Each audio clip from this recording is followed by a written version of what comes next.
Hello guys, मैं आप सभी का आपके अपने यूट्यूब चैनल SKNP बोर्ड पर स्वागत करता हूं। तो लास्ट क्लास में हम ग्रेविटेशनल फोर्स को डिस्कस कर रहे थे और उसमें हमने फ्री फॉल पढ़ा था। ग्रेविटी के बारे में हमने पढ़ा था कि ग्रेविटी क्या होती है। ठीक है, बहुत सारी मूवी में आपने देखा होगा, मान लो आप हॉलीवुड की मूवी देखते हो तो उसमें सब में ग्रेविटी का बहुत ज़्यादा कॉन्सेप्ट वो बताते हैं। जैसे स्पेस में गए तो वहाँ पर ग्रेविटी नहीं होती है। ठीक है, क्यों नहीं होती है ग्रेविटी? क्योंकि वहाँ होता है वैक्यूम, ना तो वहाँ एयर रहती है ना कुछ भी नहीं रहता है। ठीक है, तो उसको हम क्या बोलते हैं? वैक्यूम बोलते हैं। और हमारे जो अर्थ है उसका एटमॉस्फेयर है। एटमॉस्फेयर में क्या है? हमारी बहुत सारी गैसेस है, नाइट्रोजन है, ऑर्गन है, ऑक्सीजन है। ठीक है, तो ये क्या है? एक मीडियम है। लेकिन जो स्पेस है उसमें कोई मीडियम नहीं होता, तो उसको हम क्या बोलते हैं? स्पेस।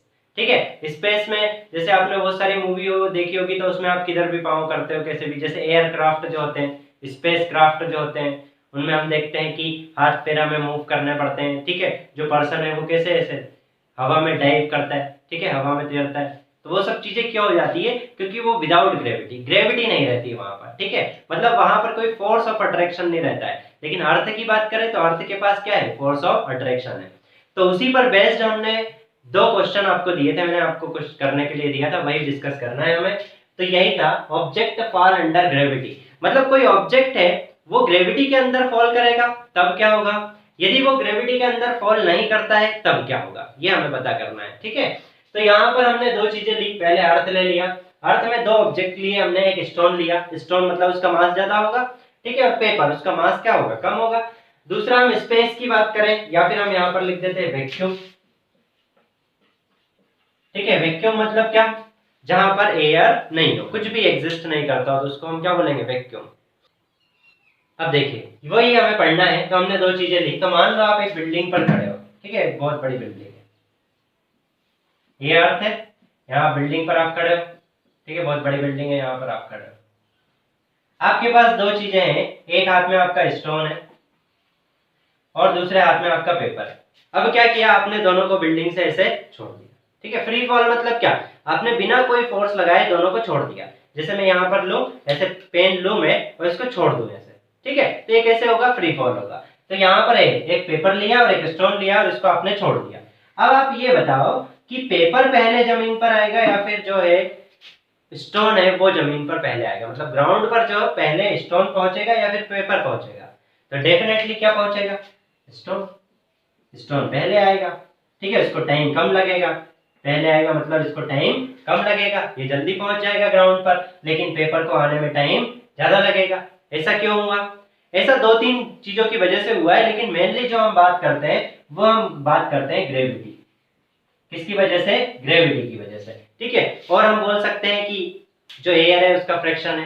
ठीक है, एयर फ्लो होने लगती है तो पेपर यहाँ से वहां उड़कर चला जाता है। क्यों? क्योंकि पेपर का मास कम होता है। स्टोन जो है वो एकदम स्ट्रेट आएगा। ठीक है, हवा आएगी तो भी इतना ज्यादा मूव नहीं करेगा। लेकिन ये सब चीजें किस लिए हो रही है? ग्रेविटी की वजह से। क्योंकि अर्थ के पास क्या है? ग्रेविटी। और ग्रेविटी किसकी वजह से होती है? मास की वजह से। जितना ज्यादा मास उसको वो उतने ज्यादा फोर्स से अट्रैक्ट करेगा। ठीक है, तो यहाँ पर स्टोन का मास ज्यादा है तो उसको अट्रैक्ट ज्यादा फोर्स से करेगा तो वो जल्दी आ जाएगा। पेपर का मास कम है तो उसको अट्रैक्ट कम फोर्स से करेगा, तो इसलिए वो धीरे धीरे आएगा। ठीक है, तो यहाँ पर ये बता दिया। लेकिन यही चीज हम कहां पर करें? वैक्यूम में। मतलब एयर नहीं हो, कुछ भी चीज नहीं हो, वहां पर कोई फ्रैक्शन नहीं हो, कुछ भी नहीं हो, वहां पर हम एक स्टोन ले और एक पेपर ले और दोनों को हम फ्री फॉल करवाएं। ठीक है, कुछ डिस्टेंस लेकर हम उनको फ्री फॉल करवाएं, तो वहां पर दोनों को क्या लगेगा? सेम टाइम लगेगा। Same time. ठीक है, क्योंकि यहां पर ये मास पर डिपेंड नहीं करेगा। मास पर डिपेंड नहीं है, independent of mass. Independent of mass. ठीक है, ये याद रखना। यदि हम ग्रेविटी की बात करें तो जो जिसका मास ज्यादा होगा वो जल्दी आएगा। ठीक है, और यदि हम स्पेस की बात करें, वैक्यूम की बात करें, तो हम कोई भी चीज कहीं पर से भी हम उसको ड्रॉ करें, दोनों क्या लगेगा? उनको सेम टाइम लगेगा कोई सी पोजीशन पर जाने में। जैसे मान लो हम क्या करें, एक ट्यूब ले लें। ठीक है, एक ट्यूब लिया हमने। ठीक है, इस ट्यूब में क्या किया हमने? एयर को बाहर निकाल दिया। जितनी भी एयर थी इसमें से सारी बाहर निकाल दी हमने। ठीक है, किसी पंप के थ्रू सारी एयर हमने बाहर कर ली। अब अंदर कुछ भी नहीं है इसमें। ठीक है, कुछ भी नहीं है और दोनों साइड से हमने पैक कर दिया। तो ये जो अंदर एटमॉस्फेयर क्रिएट हुआ है इसको हम बोलते हैं वैक्यूम। ठीक है, क्योंकि यहाँ पर कोई फोर्स नहीं है, कुछ भी नहीं है, एयर नहीं है, फ्रिक्शन नहीं है, तो वैक्यूम क्रिएट हुआ। अब मैं यहाँ पर कोई स्टोन लूं और एक पेपर लूं, ठीक है, उसको कुछ फोर्स लगाकर नीचे फेंकूं, ठीक है, यदि मैं नीचे फेंकता हूं तो स्टोन को और पेपर को जो टाइम लगेगा यहाँ पर पहुंचने में वो सेम टाइम लगेगा। क्या लगेगा? सेम टाइम लगेगा।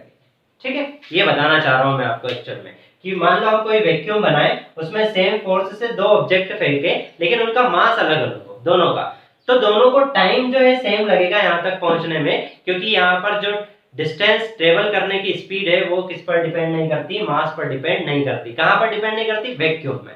ठीक है, वैक्यूम की हम बात कर रहे हैं। दूसरी बात, यदि हम स्पेस की बात करें तो मान लो आपने देखा होगा स्पेस में कि ये पेन यदि मैं स्पेस में ऐसे छोड़ दूं, ठीक है, तो ये स्पेस में हजारों करोड़ों साल तक ऐसे ही रहेगा। क्यों? क्योंकि इस पर कोई एक्सटर्नल फोर्स नहीं लगा है। यदि हम स्पेस में जाते हैं तो हम मूव क्यों करते हैं? क्योंकि हमारे पास एनर्जी है, तो हम स्पेस में ऐसे ऐसे मूव करेंगे तो एनर्जी हमारी फ्लो होगी, तो हम किसी टाइप का फोर्स लगाएंगे। ठीक है, तो हो सकता है हम इधर उधर मूव करें, हम भी नहीं कर पाते, हमारे पीछे क्या है? एक एयर जेट लगा होता है, ठीक है, एक प्रेशर क्रिएट करने वाली मशीन जिसको बोलते हैं वो लगी रहती है, तो हम मूव कर पाते हैं स्पेस में भी। ठीक है, लेकिन यदि कोई पेन है स्पेस में हम छोड़ दें तो जब तक इसमें कोई फोर्स नहीं लगाएंगे तब तक ये कहीं भी नहीं जाएगी, ये स्पेस में इसी जगह पर रहेगी जब तक कि इस पर कोई एक्सटर्नल फोर्स नहीं लगेगा। लेकिन हम यहाँ पर किसकी बात कर रहे हैं? यहाँ पर हम बात कर रहे हैं कि हम वैक्यूम क्रिएट करें और फिर हम दो चीजों को फेंकें, फोर्स लगाएं, तो उनको नीचे पहुंचने में या फिर दोनों को सेम टाइम लगेगा कोई सी भी जगह पहुंचने में। ठीक है, लेकिन हम ग्रेविटी की बात करें, यदि अर्थ की बात करें हम, तो जिसका मास ज्यादा होगा वो जल्दी पहुंचेगा और जिसका मास कम होगा वो बाद में पहुंचेगा। ठीक है, सिंपल कॉन्सेप्ट है, बस कुछ नहीं समझना है आपको, यही समझना है। ओके, इतना सभी को समझ में आ गया होगा, तो हमारा यहाँ पर ग्रेविटी कंप्लीट हो जाता है। नेक्स्ट टॉपिक की ओर हम आगे बढ़ते हैं। अब देखिए, नेक्स्ट हम बहुत इंटरेस्टिंग सा टॉपिक पढ़ने वाले हैं जो आपने आज तक पढ़ा है, लेकिन आज तक जितना भी उसके बारे में पढ़ा है वो सब गलत है। बचपन से आप पढ़ते आए हो, बिल्कुल हर चीज जानते आए हो, लेकिन आज वो चीज गलत हो जाएगी। गलत इस तरीके से हो जाएगी कि यदि हम हमारे पर्सपेक्टिव से देखें तो गलत है, लेकिन यदि हम पूरे ओवरव्यू से देखें, उसको लास्ट में एनालिसिस करें तो वो सही हो जाएगी। लेकिन यदि हम उसको हमारे पर्सपेक्टिव से देखें तो वो गलत हो जाएगा। तो वो चीज क्या है? ठीक है, फिजिक्स के हिसाब से यदि हम देखें तो वो चीज क्या हो जाती है? गलत, जो आज तक आप सुनते आए हो। तो वो चीज है क्या? तो उसको हम बोलते हैं वेट। क्या बोलते हैं हम? वेट। अब वेट क्या होता है? वेट तो सबको पता है। पूछा गया कि आपका वेट क्या है, तो आप बता दोगे। कैसे बताओगे? एक मशीन है, मशीन पर हम जाते हैं, वहां पर हम खड़े हो जाते हैं, तो बस मशीन हमारा वेट बता देती है। कोई बोलता है 60 kg है, किसी का 24 kg है, 45 kg है। ठीक है, अलग अलग वेट होते हैं सबके। वेट किस में बताती हो? केजी में। कि आपसे पूछा कि आपका वेट कितना है, तो जैसे मेरा वेट है तो मैं बोलता हूँ 55 kg। ठीक है, कोई और व्यक्ति उससे पूछा कि आपका वेट कितना है, तो वो बोलेगा 100 kg। ठीक है, 100 kg मतलब कितना? 1 क्विंटल। ऐसा होगा क्या? नहीं होगा। ठीक है, क्विंटल अलग है, केजी अलग है, तो अलग अलग। 1000 kg मतलब 1 क्विंटल होता है। ठीक है, वो हम और कभी पढ़ेंगे, लेकिन अभी सिर्फ यही देखना है कि वेट जो मशीन है वो वेट बताती है। ठीक है, अब वेट जो हम देख रहे हैं वो है क्या एक्चुअली? ठीक है, उसको हमें समझना पड़ेगा कि वेट को हम कैसे एनालिसिस कर सकते हैं। उसके लिए क्या है कि जो हमने पहले की कहानी पढ़ी है ना, उसको फिर से दोहराना पड़ेगा। मतलब क्या होगा कि एक अर्थ, एक ही अर्थ है कि बहुत सारी? एक ही है। ठीक है, अब यहां पर आप खड़े हैं। अब मैंने आपको बताया था कि ये जो अर्थ है इसको खींच रही है, किससे? ग्रेविटी से। ठीक है, ग्रेविटेशनल फोर्स जिसको बोलते हैं हम, ग्रेविटी बोलते हैं। इसको हम किससे लिखते हैं? जी से लिखते हैं। जी की वैल्यू हमने निकाली थी क्या? 9.8 मीटर पर सेकंड। ठीक है, अब ये क्या होता है? एक्सेलरेशन होता है। ठीक है, लेकिन हम इसको ग्रेविटी बोलते हैं। क्या बोलते हैं हम? ग्रेविटी बोलते हैं, जी बोलते हैं, या फिर acceleration due to gravity. Acceleration due to gravity कितना होता है अर्थ का? 9.8 मीटर पर सेकंड, मतलब आप मीटर पर सेकंड स्क्वायर। ठीक, यहाँ पर मतलब ये है कि अर्थ पे आप कहीं भी चले जाओ, यहाँ पर, यहाँ पर, यहाँ पर, यहाँ पर, कहीं पर भी आप चले जाओ। ठीक है, यहाँ पर इंडिया में हो आप, ठीक है, आप यूएसए चले जाओ, फिनलैंड चले जाओ, कहीं पर भी चले जाओ। ठीक है, समुद्र में बीच में जाकर डुबकी लगा दो। ठीक है, तब भी वहां पर जी कितना रहेगा? 9.8 रहेगा। ठीक है, ये हमने निकाला था लास्ट लेक्चर में। अब 9.8 का मतलब क्या है कि अर्थ जो है कोई भी ऑब्जेक्ट को इतने एक्सेलरेशन से अट्रैक्ट करती है। मतलब कोई भी ऑब्जेक्ट है वो कहीं पर भी हो, यदि वो अर्थ के एटमॉस्फेयर में, हमने देखा था कि यदि वो अर्थ के एटमॉस्फेयर में है तो अर्थ उसको 9.8 मीटर पर सेकंड स्क्वायर के एक्सेलरेशन से उसको क्या करेगी, अट्रैक्ट करेगी। ठीक है, अब अट्रैक्ट करती है तो अर्थ क्या लगाती है, फोर्स। ठीक है, अट्रैक्ट करेगी मतलब वो क्या होगा, एक फोर्स से अट्रैक्ट करेगी। मतलब फोर्स की बात करें हम तो ये व्यक्ति नीचे की तरफ डाउनवर्ड, कहां पर, डाउनवर्ड फोर्स से अट्रैक्ट करेगी इसको अर्थ। ठीक है, कहां पर अट्रैक्ट करेगी, सेंटर की तरफ, ये मैंने बताया था।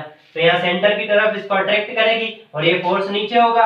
अब फोर्स बराबर F बराबर हमने क्या पढ़ा है, M है mass into acceleration, Newton's second law, force equal to mass into acceleration. और इसको हम क्या लिखते हैं, इसको हम अर्थ के रिस्पेक्ट में लिखते हैं F इक्वल टू mg लिखते हैं हम, ये हमने देखा था। क्योंकि ये एक्सेलरेशन कोई ऑब्जेक्ट का, लेकिन ये एक्सेलरेशन किसका, अर्थ का, क्योंकि अर्थ अट्रैक्ट कर रही है आपको। वेट क्या, आप तो अर्थ के ऊपर ही खड़े हो ना, अब अर्थ के ऊपर खड़े हो मतलब अर्थ आपको अट्रैक्ट कर रही है, और किस एक्सेलरेशन से अट्रैक्ट कर रही है तो वो हो जाएगा 9.8 मीटर पर सेकंड स्क्वायर। तो हमने यहाँ पर जी लिख दिया। अब आपसे जो पूछा जाता है कि आपका वेट क्या है और आप बताते हो कि मेरा 60 केजी वेट है, 120 केजी वेट है, 150 केजी वेट है, या फिर 45 केजी वेट है, जो भी बताते हो, तो वो क्या बताते हो आप, ये फोर्स बताते हो। यहाँ पर जो F बराबर mg लिखा है ना वो आप बताते हो। मतलब मैं यहाँ पर लिखूं F इक्वल टू mg, तो ये जो फोर्स है ये क्या हो जाता है, वेट, और ये वेट हो जाता है इक्वल टू mg। m मतलब क्या, मास, और g मतलब क्या, एक्सेलरेशन ड्यू टू ग्रेविटी। अब यहाँ पर आप देखोगे तो वेट तो हमेशा किसमें, मतलब जो फोर्स है वो वेट है, और वेट ये वो क्या है, फोर्स। अब फोर्स की एसआई यूनिट क्या है, न्यूटन। फोर्स की एसआई यूनिट क्या है, न्यूटन है। यहाँ पढ़ रहे हैं, तब कब से पढ़ रहे हैं, सेकंड जब हमने force and law of motion पढ़ा तब से हम पढ़ रहे हैं फोर्स की एसआई यूनिट न्यूटन। लेकिन यहाँ तो आप वेट बताते हो तो आप बोलते हो कि आपकी तो केजी में बताते हो कि 20 केजी है, 25 केजी है, 30 केजी है। तो यहाँ न्यूटन तो आप बताते नहीं, ऐसा नहीं बताते हो आपकी मेरा वेट है 20 न्यूटन, मेरा वेट है 50 न्यूटन, ऐसा बताते हो क्या आप क्या बताते हो कि आपका वेट 20 केजी है, 30 केजी है, क्यों बताते हो? इसलिए बताते हैं हम क्योंकि हम जी की यूनिट है उसको हम छोड़ देते हैं। किसकी यूनिट छोड़ देते हैं हम, जी की यूनिट को। हम किसकी यूनिट लेते हैं, मास की, क्योंकि मास हम अभी तक किसमें पढ़ते हैं, केजी में। जितने भी हमने क्वेश्चन किए मास हमने किसने लिया, केजी में। अब जी को हमने क्यों छोड़ दिया, क्योंकि अर्थ जो है उसके आसपास जी हमेशा कितना रहता है, 9.8, इसलिए हमने जी को छोड़ दिया। तो वेट को हम किसमें ले लेते हैं, केजी में। ठीक है, लेकिन एक्चुअल में जो वेट है वो क्या है, फोर्स, और उसको हमें फिजिक्स की लैंग्वेज में किसमें लेते हैं हम, न्यूटन में। ठीक है, इतना सभी को समझ। अब यहाँ पर यदि आज के बाद किसी ने भी आपसे पूछा कि आपका वेट कितना है, तो हमेशा ध्यान रखना न्यूमेरिकल क्वेश्चन जब भी करोगे फिजिक्स में कुछ भी करते हो तो आप किसमें बताओगे उसको, केजी भूल जाओ, केजी का मामला खत्म, अभी तक जो सीखा था वो गलत। अब हम वेट को किसमें लेंगे, न्यूटन में। मतलब वेट हमसे पूछा जाएगा तो वेट बराबर हम बोलेंगे mg, और ये किसमें होगा, न्यूटन में। ठीक है, ये याद कर लो बिल्कुल। कोई भी पूछे आपको तो आपको वेट किसमें बताना है, न्यूटन में। क्यों, क्योंकि अब यदि आपसे कोई पूछता है कि आप न्यूटन में क्यों बता रहे हो तो आपको ये कहानी सुनानी है, और ये 100% सत्य है। ठीक है, ट्रुथ है ये, बिल्कुल 100%। आज तक जो आपने सीखा था वो सब गलत हो गया। ठीक है, और न्यूमेरिकल जो भी करेंगे हम वो किससे रिलेटेड करेंगे, जब भी हम वेट लेंगे तो उसकी एसआई यूनिट क्या लेंगे, न्यूटन। क्योंकि जो वेट है वो केजी नहीं है, वो कोई वेट नहीं है, वो क्या है, एक फोर्स है। वेट क्या है, एक फोर्स है। कौन सा फोर्स है, जिस फोर्स से अर्थ आपको अट्रैक्ट कर रही है उसको हम बोलेंगे वेट, और वो क्या होता है, mg। ठीक है, अब यहाँ पर आपने एक चीज तो सीख ली, फोर्स वेट आपने सीख लिया, लेकिन यहाँ पर अब दूसरी चीज आ गई, मास। ठीक है, ए हमने देख लिया, सब कुछ देख लिया। अब हम किसको देखेंगे, मास को, कि मास क्या होता है वो हम डिफाइंड कर। अब ठीक है, अब आपको क्या, किसी ने आपसे वेट पूछा तो आपने बता दिया mg में कितने न्यूटन है। लेकिन अब आपसे पूछा गया किसी ने कि मास क्या है, फिर मास बताओ तुम्हारा मास क्या होगा, तो कैसे फाइंड आउट करेंगे मास को, सिंपल है, वेट बराबर आप वेट मशीन पर जाओगे और मान लो आपका वेट आपने किया तो आपका वेट कितना आ गया, 60 न्यूटन। अब वेट किसमें है, केजी में नहीं है, अब वेट किसमें है, न्यूटन में। तो अब वेट मशीन पर गए, आपने आपको वेट किया तो आपका वेट कितना आ गया, 60 न्यूटन। अब आपको मास निकालना है, तो m मास निकालना है हमें। जी की वैल्यू हमने कितने ली है 9.8, लेकिन ये कहां पर लेना है अर्थ पर। जब हम अर्थ की बात करेंगे तब हम क्या लेंगे 9.8, लेकिन ये जो जी है ये हर प्लेनेट का अलग अलग रहता है। हर जो बॉडी है एस्टेरॉइड उसका क्या हर बॉडी का अलग अलग क्या रहता है जी रहता है। जैसे हमारा क्या है 9.8, लेकिन यदि हम मून पर चले जाएं, ठीक है, तो मून का वेट जो ग्रेविटी है मून पर वो कितने की आएगी 1/6 ऑफ 9.8। मतलब जो अर्थ पर है ऐसा हम लिख सकते हैं, मून पर जो ग्रेविटी होगी वो अर्थ की कितनी हो जाएगी 1/6 ऑफ अर्थ। ठीक है, 1/6 टाइम हो जाएगी, मतलब 6 टाइम कम हो जाएगी मून पर। ठीक है, तो वो हम बाद में पढ़ेंगे। लेकिन यहाँ पर आपको जी की वैल्यू क्या लेनी है अर्थ पर 9.8, तो यहाँ पर हमने ले लिया 9.8। ठीक, इसको सॉल्व कर लो। अब देखिए 9.8 को मैं यहाँ पर आप 9.8 लेकर सॉल्व कर लेना, मैं अप्रॉक्स कितना मान लेता हूँ इसको 10। ठीक है, तो मैंने लिख लिया 60 न्यूटन बराबर m इंटू 10। ठीक है, अब यहाँ पर आप सॉल्व करोगे तो 0 से 0 कैंसिल, तो यहाँ पर जो m मास कितना हो जाएगा आपका 6 kg। तो मास हम किसी भी चीज का निकाल सकते हैं यदि हमारे पास वेट है और वो चीज अर्थ पर वेट हुई है। ठीक है, उसका वेट हम कहां पर निकाल रहे हैं अर्थ पर, वेट दिया गया है तो हम उसका मास निकाल सकते हैं। सिंपल, क्योंकि जी की वैल्यू हमें पता है 9.8, या तो आप 9.8 रख लो। ठीक है, 9.8 ही रखनी है आपको हमेशा, लेकिन अप्रॉक्स यदि हम माने तो उसको 10 ले सकते हैं, आपको 9.8 लेकर सॉल्व करना है।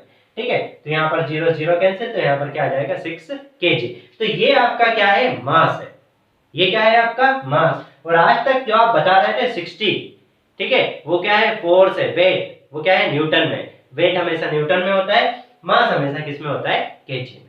ठीक है, इतना सभी को समझ में आ गया।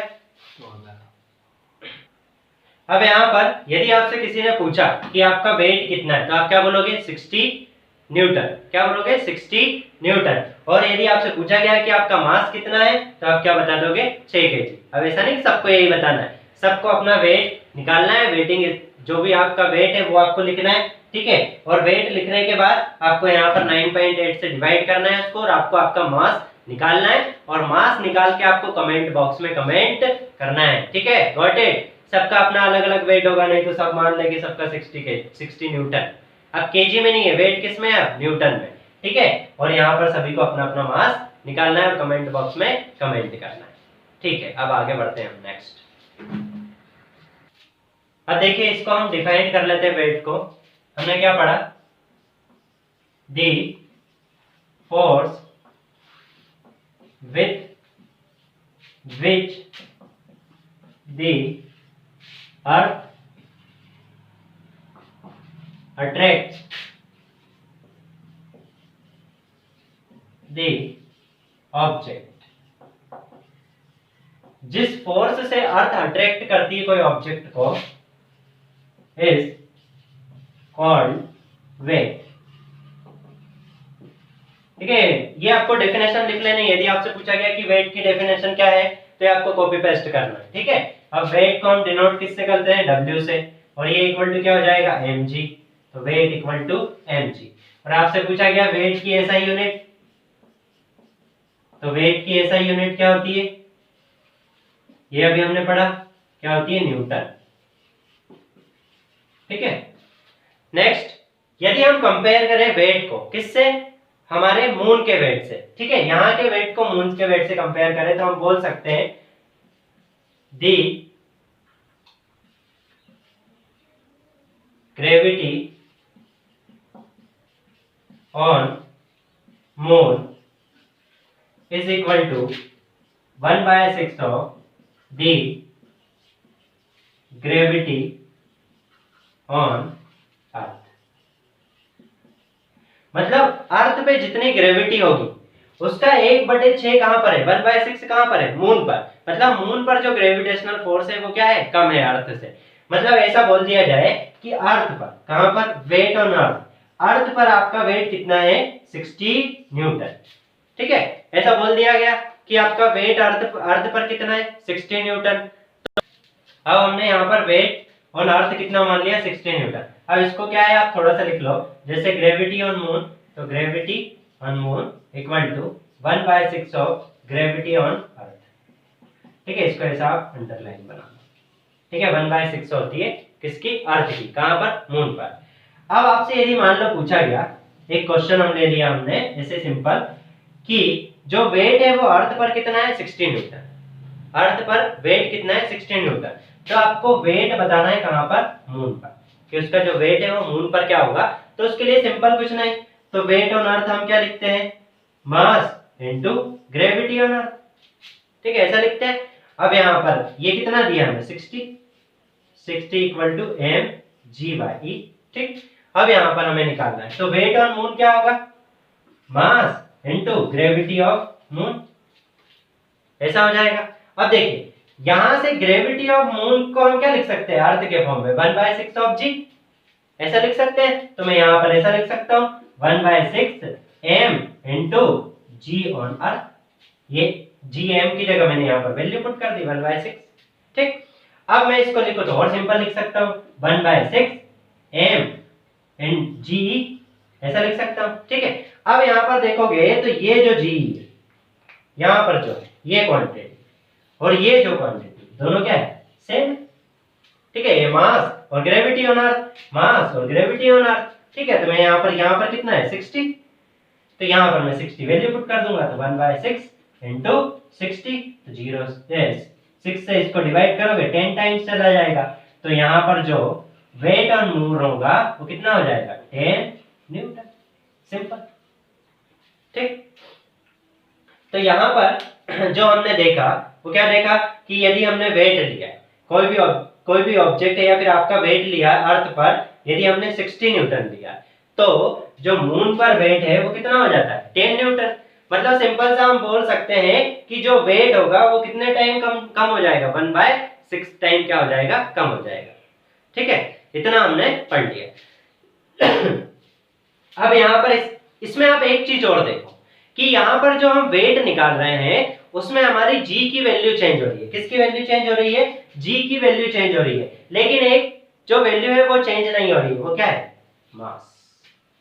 यहां पर जो मास है वो चेंज नहीं हो रहा है, मतलब मास आप कहीं पर भी चले जाओ, पूरे यूनिवर्स में आप कहीं पर भी चले जाओ, उसका मास क्या रहेगा, हमेशा फिक्स रहेगा। तो नेक्स्ट हम पढ़ने वाले हैं मास का, ठीक, वो मैं रफ कर देता हूं, फिर उसको मैं लिखवा दूंगा। नेक्स्ट हम देख रहे थे मास, ठीक है। वेट हमने देख लिया, अब हमने देखा मास। अभी मास की डेफिनेशन क्या है, मेजर ऑफ इनर्शिया, ठीक है। या फिर आप इसको थोड़ा डिफाइन करके ऐसा लिख लो, it is the measure of inertia of an object. कोई भी ऑब्जेक्ट है उसका जो इनर्शिया का मेजरमेंट है उसको हम क्या बोलते हैं, मास। ये क्या है, एकदम फिजिकल, मतलब वो डेफिनेशन टाइप की है, ठीक है। जब भी आपसे मास पूछा जाए ये चिपका देना उठाकर, ठीक है। It is the measure of inertia of an object. कोई ऑब्जेक्ट है उसका यदि हम इनर्शिया मेजर करते हैं तो उसको क्या बोला जाता है, मास बोला जाता है। अब इनर्शिया हमने बहुत डिटेल में पढ़ा है, जब force and law of motion पढ़ा था उसमें हमने इनर्शिया पढ़ा है, तो यदि आपको नहीं समझ में आए तो वहां पर इनर्शिया आपको देखना पड़ेगा, ठीक है। नेक्स्ट हम देखते हैं it do not change with respect to places, ठीक है। जो आपका मास है वो चेंज नहीं होता है प्लेसेस के हिसाब से। मतलब यदि आप, अभी हमने देखा था कि यदि हम अर्थ पर है तो भी मास सेम है, और यदि हम मून पर है तब भी मास क्या है, सेम। चेंज क्या होती है, चेंज होती है ग्रेविटी। क्या चेंज होती है, ग्रेविटी चेंज होती है, मास कभी भी चेंज नहीं होता है, ठीक। हाँ, वेट चेंज होता है आपका, कभी भी मास चेंज नहीं होता है, ठीक है। ग्रेविटी की वजह से क्या चेंज होता है, वेट चेंज होता है, ठीक है। ग्रेविटी चेंज होती है और ग्रेविटी की वजह से क्या चेंज होता है, वेट, और मास कभी भी चेंज नहीं होता है, ठीक है। थर्ड पॉइंट हम देख लेते हैं इसमें। थर्ड पॉइंट क्या है, if an object has more inertia, it contain more mass।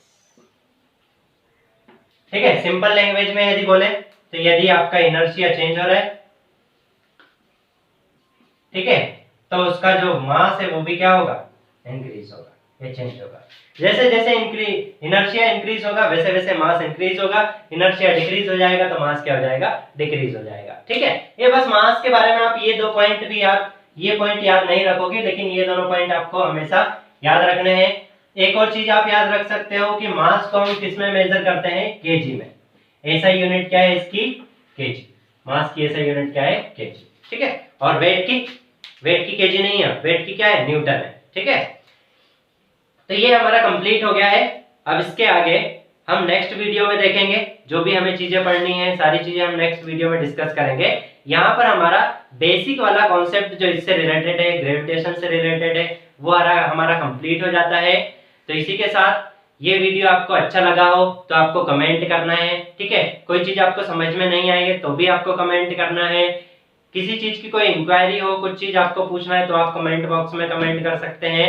और जो मैंने आपको क्वेश्चन बोला है कि आपका वेट लेना है और आपको आपका क्या निकालना है, मास, और मास निकालकर आपको कमेंट बॉक्स में कमेंट करना है। और ये वीडियो ज्यादा से ज्यादा लोगों को शेयर करें ताकि हमारे जितने भी लेटेस्ट वीडियो उनका जितने भी पढ़ने वाले स्टूडेंट है उनको सभी को बेनिफिट मिल सके। क्योंकि अभी जो कोरोना चल रहा है उसमें क्या है कि क्लासेस आपकी लग नहीं पा रही है रेगुलर, तो इसलिए ये जितना लोगों तक वीडियो हमारा पहुंचेगा उतने ज्यादा लोगों को फायदा होगा। और चैनल को सब्सक्राइब करना है ताकि जितने भी हमारे लेटेस्ट वीडियो हैं उनके नोटिफिकेशन आप तक आ सके। Thank you guys, we will continue tomorrow.